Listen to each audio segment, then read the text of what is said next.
Patanjali ఆయుర్వేదపై supreme court చాలా తీవ్రంగా react అయింది. ఇష్యూ ఏంటంటే పతంజలి ఆయుర్వేద బాబా రామ్దేవ్ యోగా గురు ఆయన కంపెనీ, అది వేల కోట్ల రూపాయల కంపెనీ.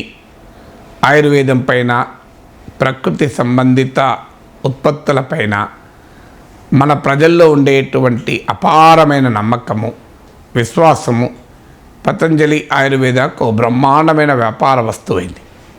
తప్పేమీ లేదు, సమాజానికి ఉపయోగపడతాయి పడినంత కాలం. కానీ సమస్య ఎక్కడ వచ్చిందంటే వారి వ్యాపార ప్రకటనలు, అడ్వర్టైజ్మెంట్స్లో రెండు ఇబ్బందులు ఉన్నాయి. ఒకటి, కొన్ని రకాల రోగాలకు పర్మనెంట్ రిలీఫ్, శాశ్వతమైన ఉపశమనాన్ని కల్పిస్తాం అంటూ అడ్వర్టైజ్ చేయడం మొదలుపెట్టారు.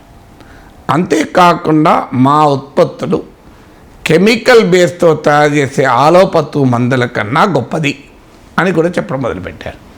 పత్రికలో, టీవీలో ఆలోపతి వైద్య విధానాన్ని కించపరుస్తూ తన ఆయుర్వేద విధానం గొప్పది అని చెప్పడం మొదలుపెట్టారు.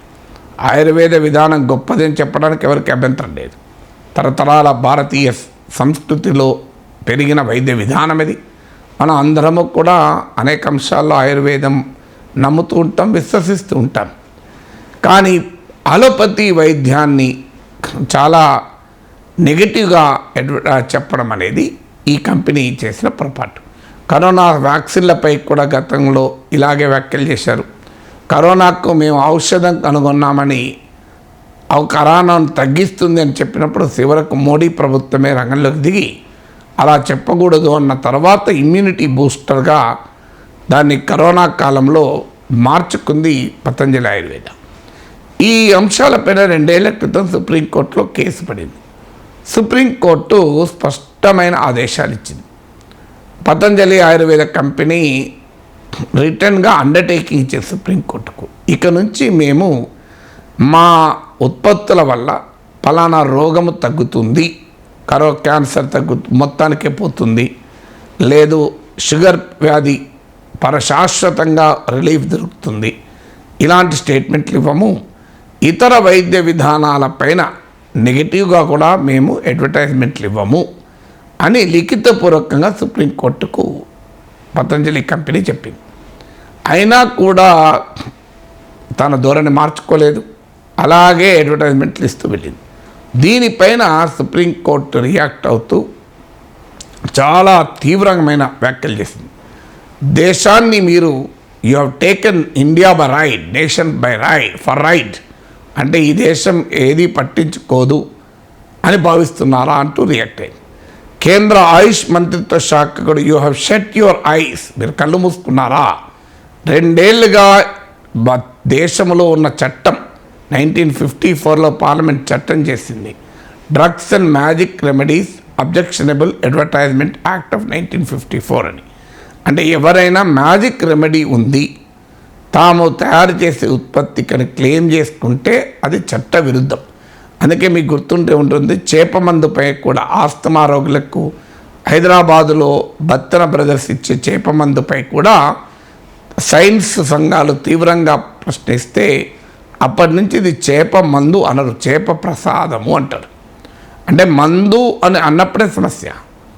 అది కూడా శాశ్వతంగా క్యాన్సర్ను పర్మనెంట్గా క్యూర్ చేయగలం, అలాగే డయాబెటీస్ను మేము పర్మనెంట్ రిలీఫ్ ఇస్తాం, ఈ రకమైన క్లెయిమ్స్. డయాబెటిక్ కంట్రోల్ చేయొచ్చు, రివర్స్ చేసే ఉదాహరణలు కూడా ఉన్నాయి. కానీ క్యాన్సర్కి కూడా మేము కంప్లీట్గా క్యూర్ చేస్తాం, కోవిడ్ని కూడా క్యూర్ చేస్తాం, ఇలాంటి క్లెయిమ్ చేసుకుంటే పాపం ప్రజల పరిస్థితి ఏంటి? ఇప్పుడు ఒక క్యాన్సర్ రోగంతో బాధపడుతుంటారు, ఎక్కడ ఏది ఉన్నా నమ్ముతారు. మా దగ్గరి బంధువు ఈ మధ్య క్యాన్సర్తో చనిపోయాడు. వారు నాకు రోజు ఫోన్ చేసి, ఇంకో తమిళనాడులోని పలానా ఊర్లో పలానా ప్లేస్లో ఒక అతను ఏదో పౌడర్ ఇస్తాడట, ఆ పౌడర్తో క్యాన్సర్ క్యూర్ అవుతుందట, పలానా యూట్యూబ్ ఛానల్లో ఇచ్చారు, మీరేమైనా తెలుసుకుంటారా అని అడిగారు. నేను తెలుసుకుంటే అక్కడ మనిషి లేడు, ఇప్పుడు ఎవరు ఇవ్వడం లేదు. ఆ సదరు యూట్యూబ్ ఛానల్ కూడా ఫోన్ చేశాను. ఫోన్ చేస్తే నిజమే సార్, మేము అక్కడికి వెళ్ళి వీడియో చేసాం, కానీ మా దగ్గర అడ్రస్ తీసుకుని పోయిన వారే ఉన్నారు తప్ప మళ్ళీ మాకు ఫీడ్బ్యాక్ ఇచ్చిన వాళ్ళు లేరు, అంటే మాకు తగ్గింది అని ప్రోగ్రెస్ ఇచ్చిన వాళ్ళు లేరు అని కూడా చెప్పారు. సో అల్టిమేట్గా ఏం జరుగుతుంది అంటే ఈ టెర్మినల్ కేసెస్లో ఇక వేరే మార్గం ఉండదు. డాక్టర్లు చెప్పేస్తారు ఇక దీనికి చికిత్స లేదు, మీరు ఇంటికి తీసుకెళ్ళండి అని. అలాంటి పరిస్థితుల్లో ఉన్న వారికి ఏంటంటే ఏ పుట్టలో ఏ పాముందో, ఏమో ఏదైనా అదృష్టం కలిసి రాకపోతుందో అనేటువంటి ఒక నమ్మకము, విశ్వాసం ఉంటుంది. ప్రజల నమ్మకాలని, విశ్వాసాలని వ్యాపారంగా మలుచుకుంటూ ఇలాంటి మ్యాజిక్ రెమెడీస్ చెప్తూ ఉంటారు. సో దానికి భారతీయత అనే ఒక ముసుగు కూడా వేస్తారు. సో ప్రతి ప్రకృతి నుంచి తయారు చేస్తాము, మూలికల నుంచి తయారు చేస్తామంటే వెంటనే దాన్ని ప్రశ్నిస్తే ఎక్కడ లేని వ్యతిరేకత, మీరు భారతీయతకు వ్యతిరేకం, మీరు వెస్ట్రన్ మెడిసిన్ అనుకూలం అంటూ మాట్లాడుతుంటారు. సో మనకు కరోనా టైంలో కూడా ఈ రకమైన చెట్ల మందుల వివాదం చూసాం. ఇప్పుడు వాళ్ళు ఎక్కడ పోయారో కూడా ఎవరికి తెలియదు ఆ చెట్ల మందు. గతంలో రామర్పిల్లై హర్బల్ పెట్రోల్ విన్నాం, ఇప్పుడు ఏమైందో కూడా ఎవరికి తెలియదు. ఇలాంటి అప్పుడు వ్యతిరేకిస్తే మీరు భారతీయుల్లో దేన్ని కూడా అంగీకరించరు.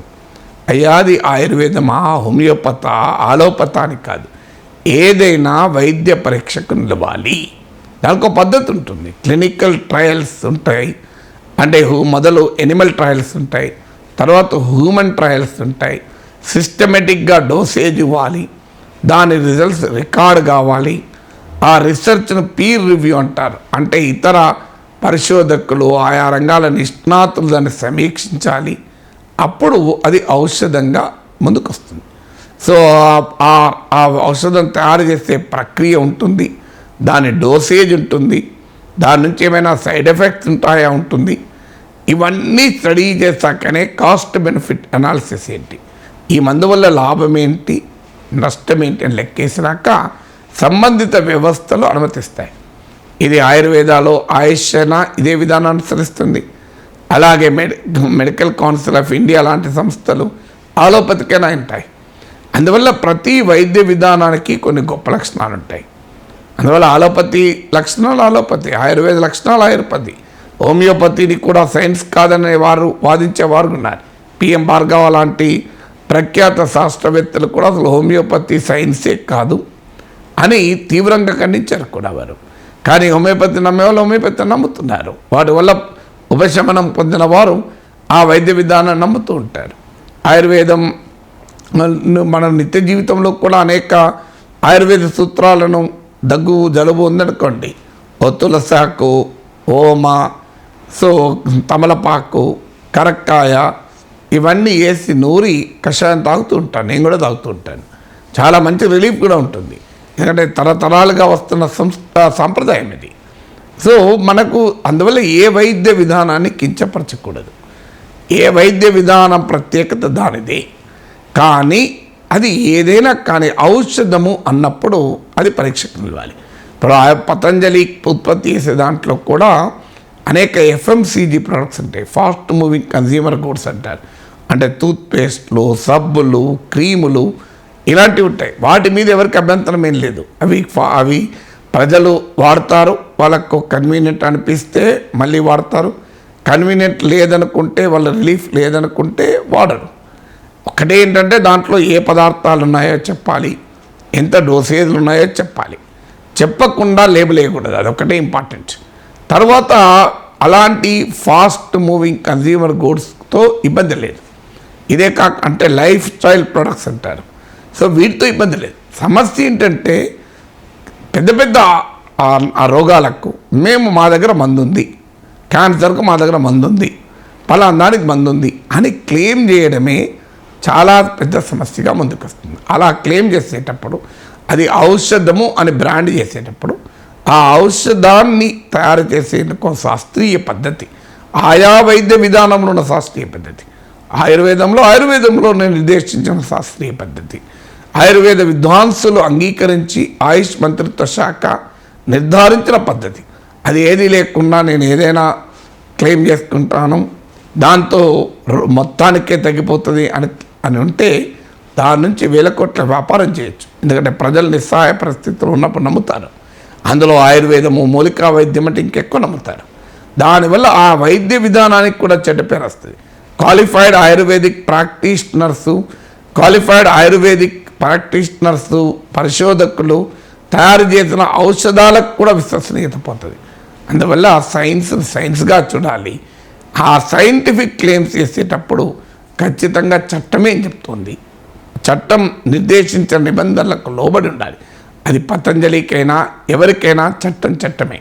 చట్టానికి బాబా రామ్దేవ్ కూడా అతీతుడు కాదు.